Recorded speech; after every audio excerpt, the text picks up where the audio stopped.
ఏపీలోని రాయలసీమ జిల్లాలో తోతాపూర్ రైతులకు గిట్టుబాటు ధర లభించడం లేదని ఆరోపిస్తూ వారిని పరామర్శించేందుకు రేపు చిత్తూరు జిల్లా బంగారుపాళ్యం పర్యటనకు వెళ్లేందుకు వైసీపీ అధినేత వైఎస్ జగన్ సిద్ధమవుతున్నారు. ఇప్పటికే ఈ టూర్ విషయంలో అధికార విపక్షాల మధ్య తీవ్ర స్థాయిలో మాటల యుద్ధం కొనసాగుతుంది. ఈ నేపథ్యంలో జగన్ చిత్తూరు టూర్ను ప్రభుత్వంతో పాటు విపక్ష వైసీపీ కూడా ప్రతిష్టాత్మకంగా తీసుకున్నాయి.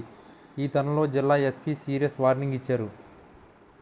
రేపు బంగారుపాళ్యం మార్కెట్ యార్డ్ టూర్కు వస్తున్న వైఎస్ జగన్ తనతో పాటు కేవలం 500 మందిని మాత్రమే అక్కడికి తీసుకెళ్లాలని పోలీసులు ఆంక్షలు విధించారు. మార్కెట్ యార్డ్లోకి 500 మందిని మాత్రమే అనుమతిస్తామని ఇప్పటికే తేల్చి చెప్పారు. అలాగే జగన్ కాన్వాయ్లో ఉండాల్సిన వాహనాలపై కూడా ముందస్తు ఆంక్షలు విధించారు. అయినా ఈ ఆంక్షల్ని ఉల్లంఘించిన జగన్ భారీగా జన సమీకరణ చేస్తున్నారన్న సమాచారంతో పోలీసులు అప్రమత్తమయ్యారు. రేపటి జగన్ టూర్లో 500 మంది కంటే ఎక్కువ వచ్చిన వారిపై రౌడీ షీట్లు తెరుస్తామని ఎస్పీ సుమిత్ కుమార్ హెచ్చరించారు.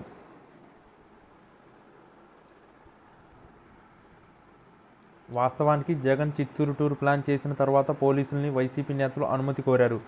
జగన్ టూర్కు తగిన భద్రత కల్పించాలని కూడా కోరారు. అలాగే హెలీప్యాడ్ ఏర్పాటుకు అనుమతులు తీసుకున్నారు. అయితే జగన్ టూర్కు 10,000 మంది వరకు వచ్చే అవకాశం ఉందని వైసీపీ నేతలు పోలీసులకు తెలిపారు. దీన్ని బట్టి భద్రత ఏర్పాటు చేయాలన్నారు. ఈ వినతిని పరిశీలించిన పోలీసులు చివరికి కేవలం 500 మందికే బంగారుపాళ్యం మార్కెట్ యార్డ్లోకి అనుమతిస్తామని తేల్చి చెప్పారు. దీనికి అంగీకరిస్తేనే అనుమతి ఇస్తామన్నారు. దీంతో చేసేది లేక వైసీపీ నేతలు సరేనన్నారు. అయితే చివరి నిమిషంలో అభిమానుల పేరుతో భారీగా జనసేకరణ చేసే అవకాశం ఉండడంతో ఇలా ఎస్పీ రౌడీ షీట్ ఓపెన్ చేస్తామని హెచ్చరించినట్లు తెలుస్తుంది.